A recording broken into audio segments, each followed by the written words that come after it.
왜냐면 이제 앞에 제가 좀 부연 설명을 많이 드렸기 때문에 계속 이어집니다. 지금 그런 말들이. 온도 뭐 나오고 탄성, 뭐 기공, 최적, 영향을 주는 것들, 주변 온도, 습도. 당연히 장치 센서, 압력 센서의 분해능도 영향을 당연히 주죠. 그냥 아무 센서나 내가 뭐 사가지고 리크 테스트 하는 것보다는 정밀도가 있는 거 당연히 해야 됩니다.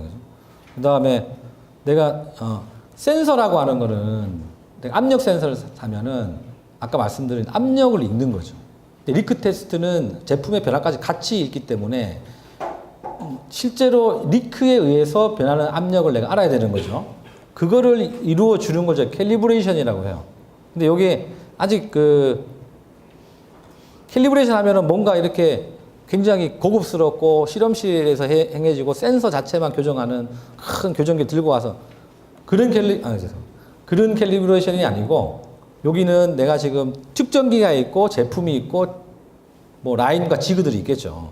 그러면 요거를 캘리브레이션 하는 거예요. 측정기와 제품과 지그. 그래서 안 새는 제품일 때 압력이 델타 P가 얼마큼 떨어지느냐. 거기다 내가 1cc 리크 생기게 만들어 놓고 델타 P가 얼마만큼 떨어지느냐. 이거를 알면은 지금 앞에 말씀드린 리크에 의해서만 변하는 델타 P를 알 수가 있는 거죠. 그거를 장치한테 알려주는 게 캘리브레이션이고요. 요거는 장비를 보통 셋업 처음에 내가 라인을 구상하고 설비해서 하고 내가 미팅을 해서 설비가 딱 들어왔을 때 세팅을 막 합니다. 모든 업체에서 그렇게 세팅할 때 그때 하는 것도 캘리브레이션이죠, 결국은. 근데 그때만 하는 건 아닙니다, 이거는. 말씀드린 대로 온도 이런 거 말씀드렸잖아요. 계절이 변할 때도 해야 되고 내가 리툴링을 한다거나 그때도 캘리브레이션을 해야 돼요. 센서의 스팟만 자꾸 검증을 하고 센서가 틀어졌나 안 틀어졌나 요거만 하시면 안 된다는 거죠.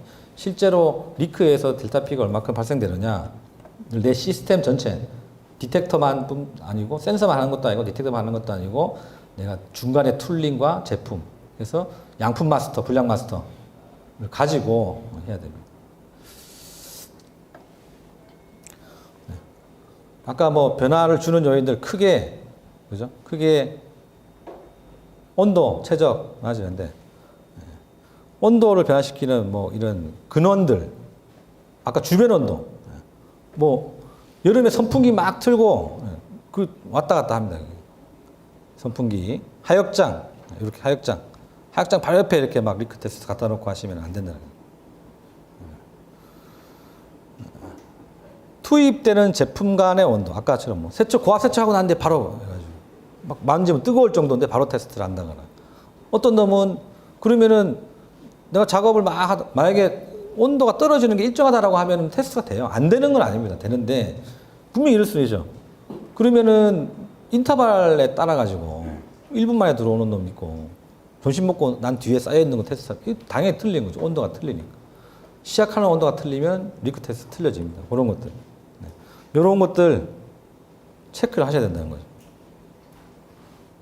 공장에 아까 그 뭐 이산기체 방정식 압이 올라가면은 수분이 응축돼 가지고 물방울이 막 생기고 그렇죠. 그래서 공장에 드라이어 같은 거 막 넣고 이제 쓰시는데 또 컴프레서가 뭐 옥 외에 있냐 이런 것도 다 영향을 다 줍니다. 이런 것들이. 제가 몇 달 전에 어떤 자동차 라인을 간 적이 있는데 자동화 라인인데 대기품과 세척하고 온 게 혼입돼서 들어오는 라인이 있더라고요. 결과치가 굉장히 이상하게 나왔습니다, 그때. 그거를 좀 해결해 달라고 해서 갔는데 해결이 안 됩니다, 이거는. 라인을 처음부터 그렇게 하면 안 되는 거죠. 적어도 세척기 하고 난 뒤에만 들어오면은 경향이 비슷하게라도 나오는데 세척해서 들어온 놈과 뭐 대기돼서 들어온 놈이 혼입돼서 들어오면은 무조건 틀리거든요, 그거는. 그래서 그거 제가 자꾸 뭐 설명드리는데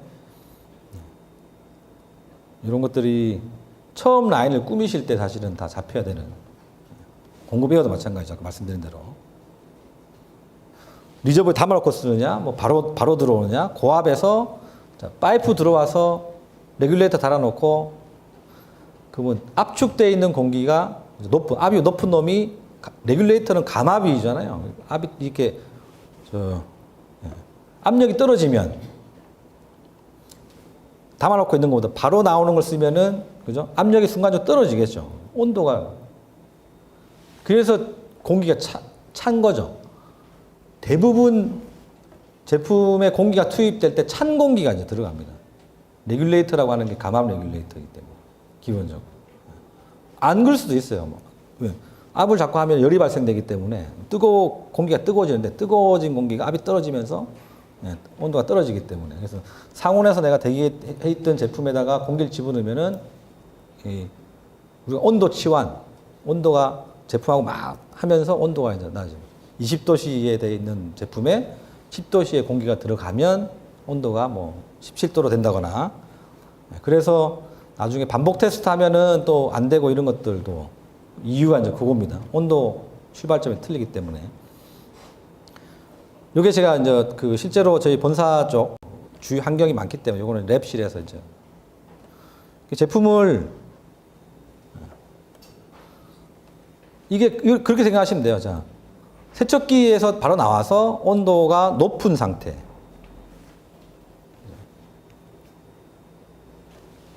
자, 그래서 이게 뭐 화신데 어쨌든 온도가 높은 상태에서 테스트 한번 한 거예요. 한 제품을 한 게 아닙니다. 각각이 테스트를 한 번씩 한 거예요.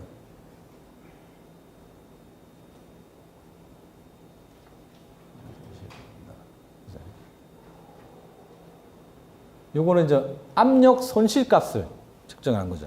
리크량이 아니고 압력 손실값. 압력이 많이 떨어지면은 리크가 많아지는 거죠. 그러면 압력 손실값이 내가 높은 온도에서 시작할수록, 그러니까 그걸 보여주는 건데, 요걸 보시면. 내가 맨 처음 나온 제품이 높은 온도에서 이렇게 하면은, 대기 중에서 식겠죠, 이게. 식는 거야. 식었을 때 온도가 막 떨어지니까 리크가 상관없이 아주 많이 떨어집니다, 이렇게. 근데 이게 아까 제가 안정화 때 이런 것들이 다 일어나야 되는데, 이거는 기본적으로 다 기다리려면 다 식을 때까지 기다려야 되니까 안 되지 않습니까? 그러니까 측정 구간에도 계속 압이 떨어지는 거죠. 그러면서 온도가 계속 떨어지는 거예요. 그럼 두 번째는 아니면은 조금 식은 이후에 테스트하면 어떻게 되느냐? 그러면 이제 출발점이 좀 낮아졌으니까 내가 80도씨를 가지고 있는 놈 테스트하면 쭉 떨어져가지고 뭐 60도 되는데 60도씨 된 놈을 하면은 한 10도씨밖에 안 떨어진다는 거죠. 델타 P가 작아지는 거예요. 그래서 온도가 높은 상태에 있는 놈일수록 압력 떨어지는 게 많이 떨어진다. 리크하고 상관이 있고 없고를 떠나가지고 기본적으로 그 애들은 많이 떨어지는 겁니다. 그거를 지금 보여주는 그래프입니다. 그래서 아까 말씀하신 것처럼 그래서 한 번 압이 온도가 쭉쭉쭉 떨어져가지고 상온으로 갔다. 그런 제품들은 0으로 수렴하는 거야. 그렇게 되면.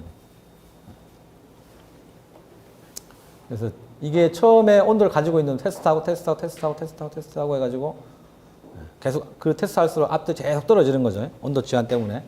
그래서 온도 시작점이 좀 떨어지면서 떨어지는 결과치, 델타 P가 계속 떨어지게 나오는. 이렇게 나가면 시간이.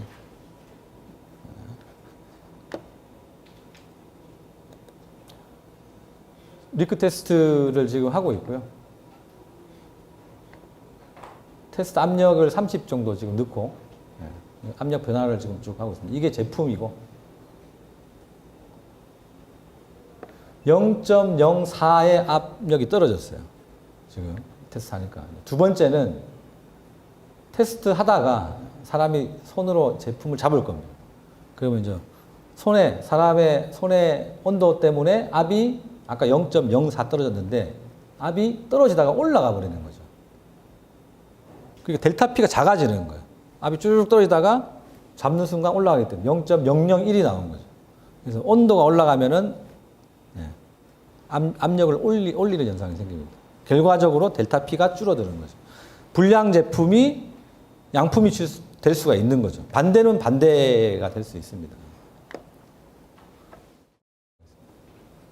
많이 접하실 수 있는 부분이죠. 이게 제품이고요. 깡통. 여기다 우레탄 C를 내가 직을 깎아가지고 탁 끼워가지고 이 양쪽 여기를 실링한 겁니다. 그러면 얘 우레탄 C이 완벽하게 안 찌그러지겠죠. 찌그러지면 좋은데 그러면 이 우레탄 실이 찌그러질 완벽히 안 찍어진 그 틈, 그죠? 그만큼의 부피가 더 생깁니다. 제품의 부피보다 이만큼은 이 우레탄이 얼마만큼 찌그러지느냐 따라가지고 결국 그 얘기는 실린더가 얼마만큼 더 누르느냐 이거죠. 근데 여기서 이거 뭐 읽어보시면 되는데 우리가 이 가장 단순합니다. 이 실린더를 선정하실 때 멈춤 나사를 반드시 써야 되는. 이게 없다라고 생각하시면 자, 힘이 지금 라인압이 들어가서 실링 힘이 생기겠죠. 근데 이 멈춤이 없으면 얘는 우레탄은 얘가 민 만큼 다 찌그러져요. 끝까지. 그 얘기는 지금 이쪽에 또 테스트 압이 들어가지만 얘가 탄성으로 밀어낼 거 아닙니까? 그 힘하고 지금 1대1이 돼 있다는 거죠. 이 반발력하고 실린더가 미는 힘이 1대1이 돼 있는 거예요. 거기서 만약에 압이 조금이라도 변하면 어떻게, 이게 밀리는, 이 자체도 압이 변하지 않습니까? 그러면 얘가, 숨을 쉰다고 생각하시면 돼요. 그러면 부피가 늘어나겠죠. 늘어나거나 줄어듭니다. 또, 압이 안 변했다 치더라도 하루에 100개씩 생산하면은 이 우레탄 실의 탄성력이 틀려지는 거죠. 그러면은 시간이 갈수록 이게 처음에는 내가 탄성을 좀 70 정도 가지고 있는데 자꾸 막 누르면 흐물흐물해지지 않습니까? 아니면은 오히려 이 기름이 빠져나가면서 우레탄이 딱딱해지면서 경도가 올라가는 경우도 생기고요. 이걸 다 변화시키는 거죠. 그 부피가 변하는 거예요. 부피가 변하면 어떻게 됐어요? 압력이 또 틀려지는 거죠. 그래서 내가 세팅을 딱 하고 테스트하면은 0000 나오던 게 일주일 뒤에 가보면은 막 1111 나오고 있는 거예요. 물론 뭐 100% 그때 그런 건 아니죠. 그러면 이걸 하면 내가 누르고 실링이 됐어요. 그 다음부터 더 주는 힘은 얘가 잡고 있겠죠. 얘가 이만큼의 여유가 생기는 거예요.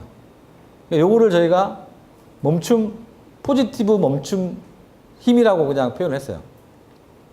그러면 압이 흔들리더라도 얘가 밀리는 게 아니고 여기서 보상해 주는 거죠. 그죠? 내가 내려가고 얘가 잡고 있기 때문에 얘가 다 내려가 난 뒤에 더 주는 힘은 여기서 분산돼서 가지고 있기 때문에 그래서 그리고 당연히 얘가 잡고 있기 때문에 탄성이 좀 변하더라도 얘는 실링을 그대로 움직이지 않고 있는 거죠. 그 자리에 멈추고 있는 거죠. 포지티브 멈춤형 자체가 멈춰 있다는 거죠. 어떤 힘의 영향에 따라 왔다 갔다 안 하고. 굉장히 중요해요. 제가 볼 때는 굉장히 중요합니다.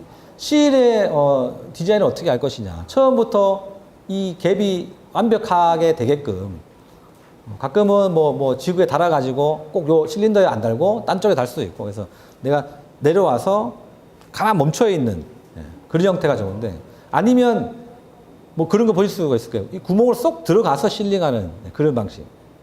그런 방식을 쓰거나 그래서 이런 디텍터라든지 이런 것뿐만이 아니고 주변 환경도 그렇지만은 이런 실의 어떤 그런 전체 툴에 대한 디자인도 굉장히 중요합니다.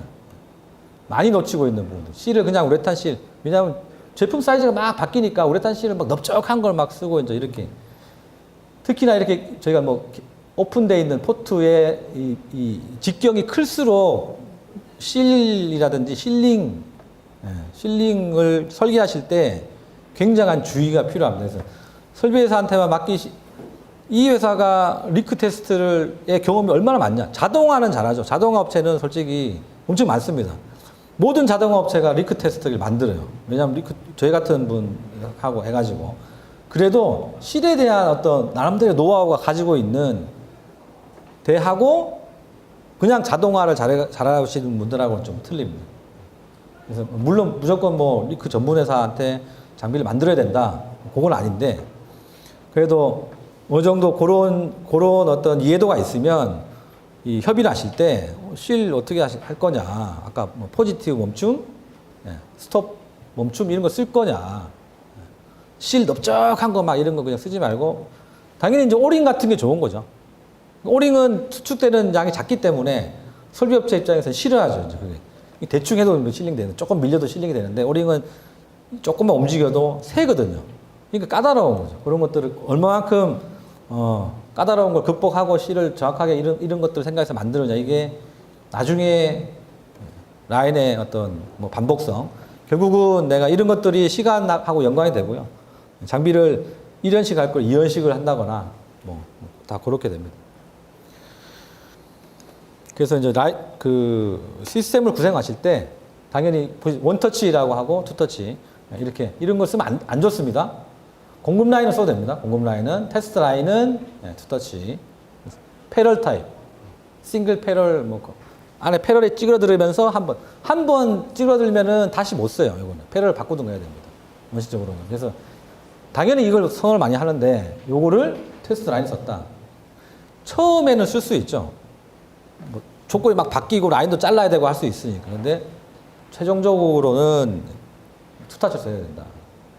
투타치 써야 돼요. 테스트 라인에는 투타치 써야 돼요. 투터치라고 하는 거는 우리나라에서 하는 말 아닙니다. 근데 이게 뭐 생각보다 다 알아듣습니다. 호스도 얇은 걸 쓰면 안 되죠. 최적의 변화니까. 특히 내가 테스트하고 오버 뭐 올라간다 그러시면은 안 좋죠. 플라스틱 고압 보정되는 이런 것들을 쓰셔야 돼요.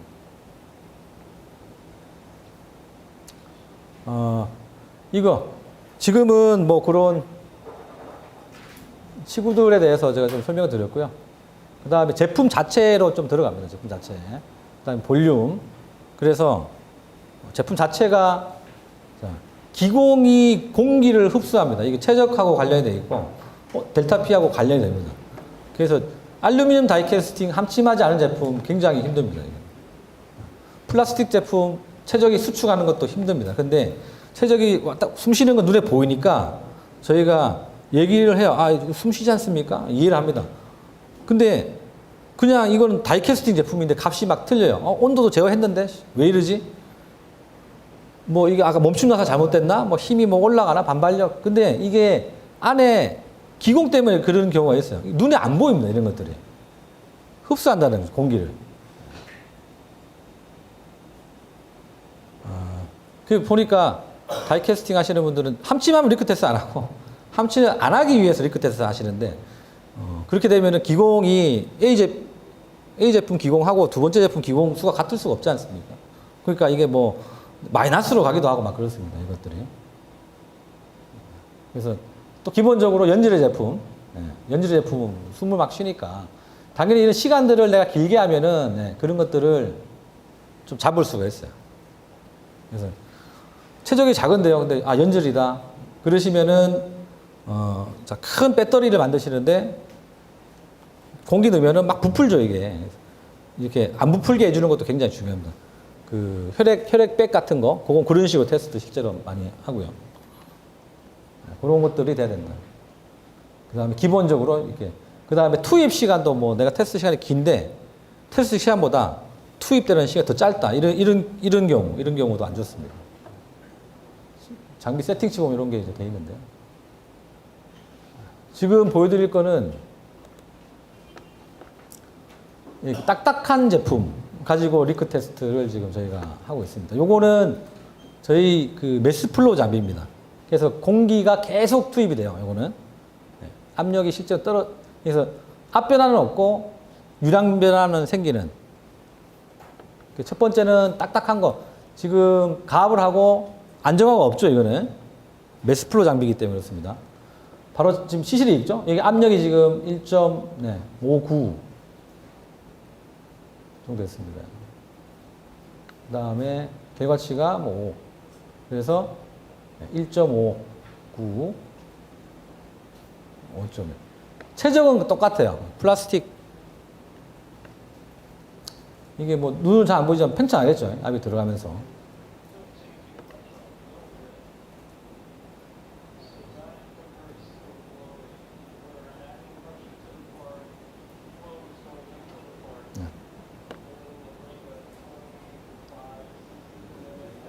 계속 팽창하면서 플로우는 계속 들어가고 있습니다. 팽창하면서 플로우가 계속 공급이 되니까 아까는 5 나왔지 않습니까? 5. 훨씬 높게 나오는 거예요. 5, 9, 0이었죠, 아까는. 앞도 계속 더 올라가.